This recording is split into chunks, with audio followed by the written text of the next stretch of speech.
நான் ஒரு கதை சொல்லவா? ஒரு பாட்டு ஒன்று வரும்.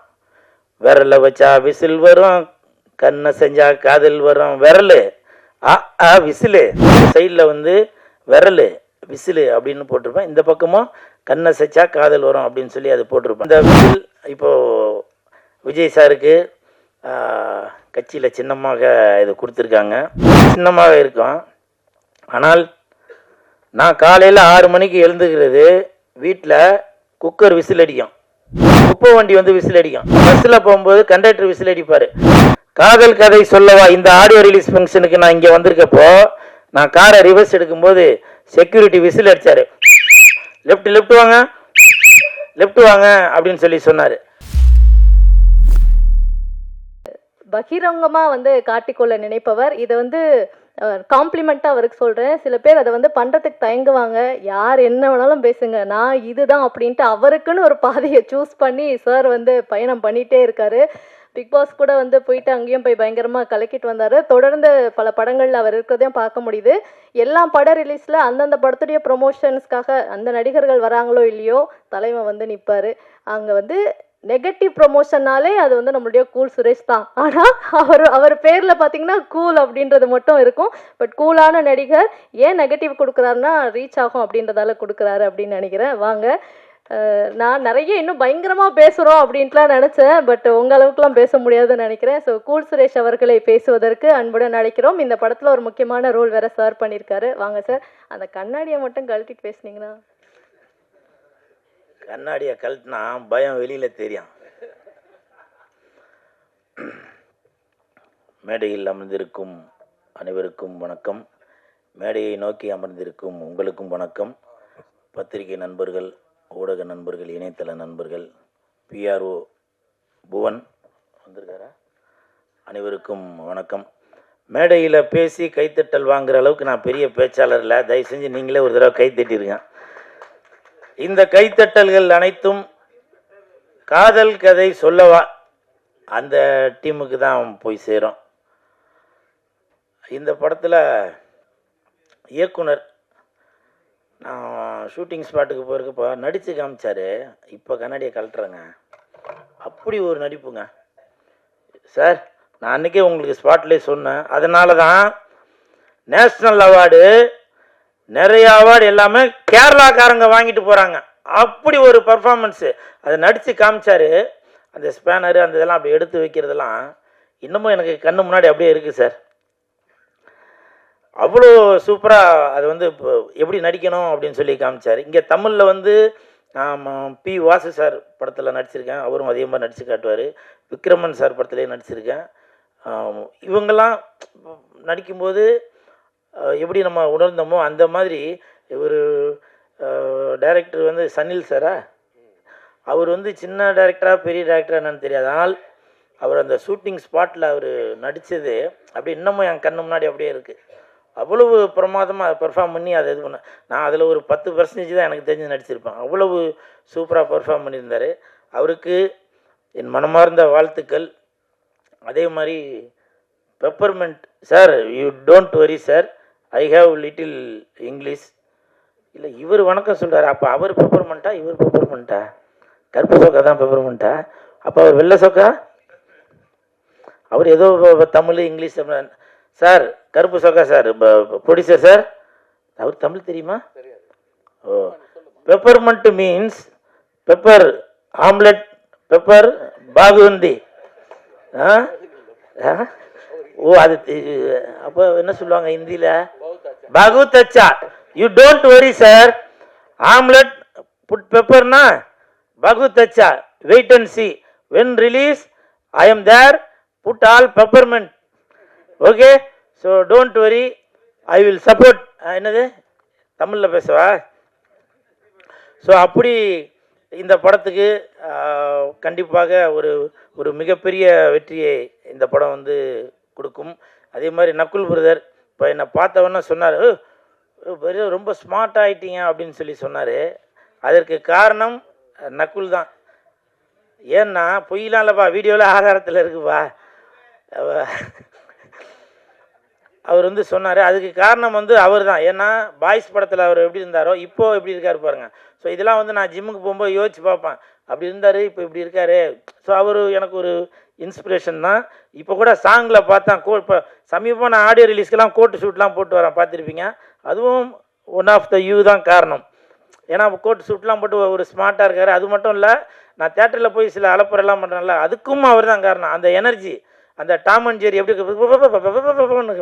அந்த மாதிரி ஒரு இன்ஸ்பிரேஷன் தான். ஸோ நக்குல் பிரதருக்கு வாழ்த்துக்கள். அதுக்கப்புறம் பொக்கே கொடுத்தாங்க. பொக்கே கொடுத்ததுக்கு மிக்க நன்றி. ஏன்னா நாளைக்கு ஒரு ரிசப்ஷனுக்கு போனோம், அந்த பொக்கே எடுத்துகிட்டு போயிடுவேன். நான் பொய் சொல்ல மாட்டேங்க, இந்த நாக்கு உண்மையை மட்டும்தான் சொல்லலாம். நாளை மறுநாளும் இன்னொரு ஃபங்க்ஷன் இருக்குது. அதனால் producer sir, give me one more bouquet, because tomorrow and day of tomorrow I have 2 programme, 1 reception, then 1 birthday function. So 2 bouquet I give there. So thank you very much. You give payment also, but you now give bouquet also. So I am very happy. அதே மாதிரி Raj Kapoor sir இப்போது சொன்னாங்க, கூலு நீ என்ன பேச போகிறேன்னு தெரியலையாப்பா, நான் ரொம்ப எதிர்பார்ப்பில் இருக்கிறேன்ப்பா, ஆனால் பசி வேறு எடுக்குது, ஒரு டக்குன்னு முடிச்சிருப்பா அப்படின்னாரு. சார் உங்களுடைய சூழ்நிலையை கருதி நான் வந்து சீக்கிரமாக முடிச்சிடறேன் சார், சரிங்களா? ஏன்னா எப்போவுமே கூல் சுரேஷ் வந்து உங்களுக்காக வாழ்கிறவன் தான் கூல் சுரேஷ். கூல் சுரேஷ்காக கூல் சுரேஷ் வாழ்கிறதில்ல, ரசிகர்களுக்காக, டைரக்டருக்காக, இயக்குனருக்காக தான் வாழ்கிறவன் தான் இந்த கூல் சுரேஷ். அதனால் டக்குன்னு முடிச்சிடறேன். அப்புறம் இருங்க சார், இன்னும் பேசவே ஆரம்பிக்கல. அப்புறம் அதியமான் சாரை வந்து நான் ஒரு நிகழ்ச்சியில் சந்தித்தேன்.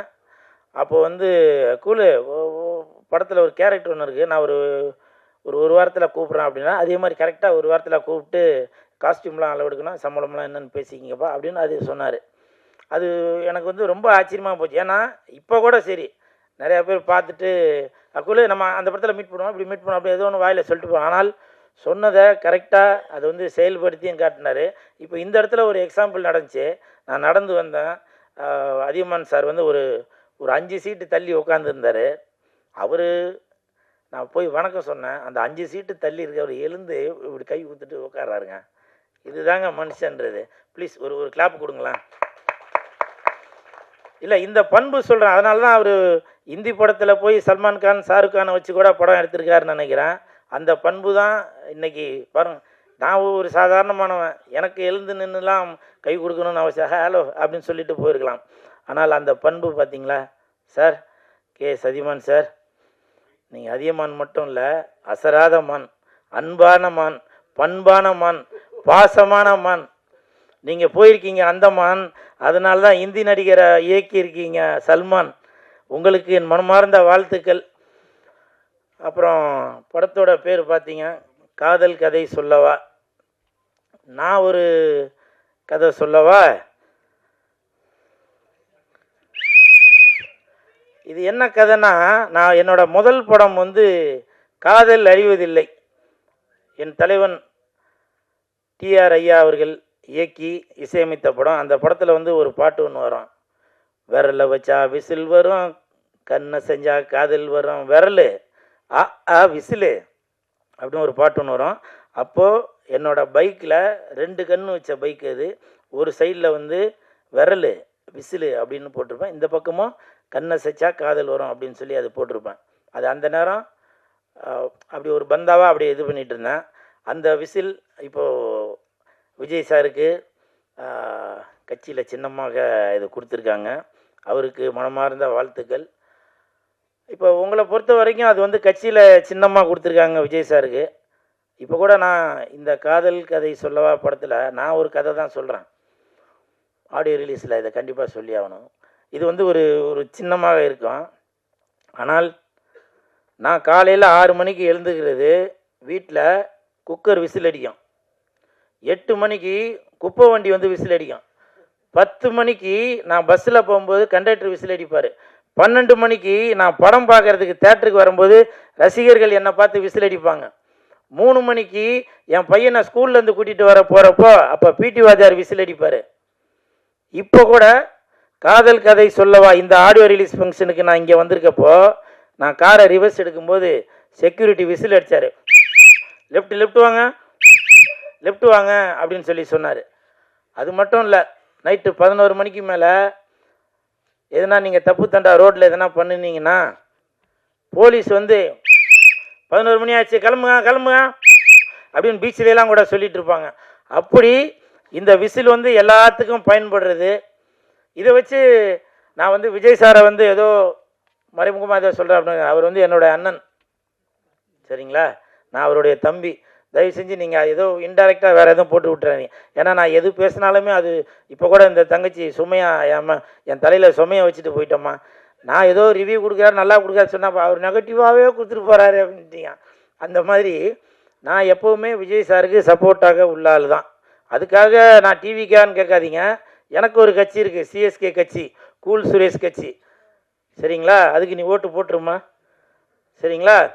இதுதான் இந்த விசிலோட கதை, சரிங்களா? அப்புறம் ஒரு ராஜ் கபூர் சார் இப்போ சொன்னாங்க என்னை பற்றி எதுவும் 2026 நான் ஜெயிப்பேனா அப்படின்னு. தம்பி நீங்கள் வரும்போதே பார்த்தேன் விசில் அடிச்சிங்க, கண்டிப்பாக நீங்கள் ஜெயிப்பீங்க அப்படின்னு சொன்னீங்க. உங்களுக்கு என் மனமார்ந்த நன்றிகள் சார். அதே மாதிரி வேலாயுதம் சார் நிறையா பேசுவார்னு நினச்சேன். அந்த வேலாயுதம் சார் மைக் எடுத்தாக நிறையா பேசுவார், நீங்கள் கொஞ்சம் தான் பேசியிருக்கீங்க. ஸோ வேலாயுதத்துக்கு வித்தியாசம் இருக்குது போல். வேலாயுதம் அது யார்கிட்ட இருக்குன்றது தான் முக்கியம்னு நினைக்கிறேன். நன்றி. இந்த காதல் கதை சொல்லவா மிகப்பெரிய வெற்றி அடையும். விரைவில் தியேட்டரில் ரிலீஸ் ஆகும்போது நான் உங்களை அங்கே சந்திக்கிறேன். நன்றி நன்றி நன்றி. நானே கை தட்டிக்கிறேன். ஏன்னா என் பேச்சில் நீங்கள் மயங்கிட்டீங்க, மெய் மறந்து போயிட்டீங்க. நன்றி, வணக்கம். இந்த வீடியோ உங்களுக்கு பிடிச்சிருந்தா ஓபன் மைக் சேனலுக்கு லைக் பண்ணுங்க, ஷேர் பண்ணுங்க, கமெண்ட் பண்ணுங்க, சப்ஸ்கிரைப் பண்ணுங்க, பெல் பட்டன் மறக்காம அமுக்கிருங்க.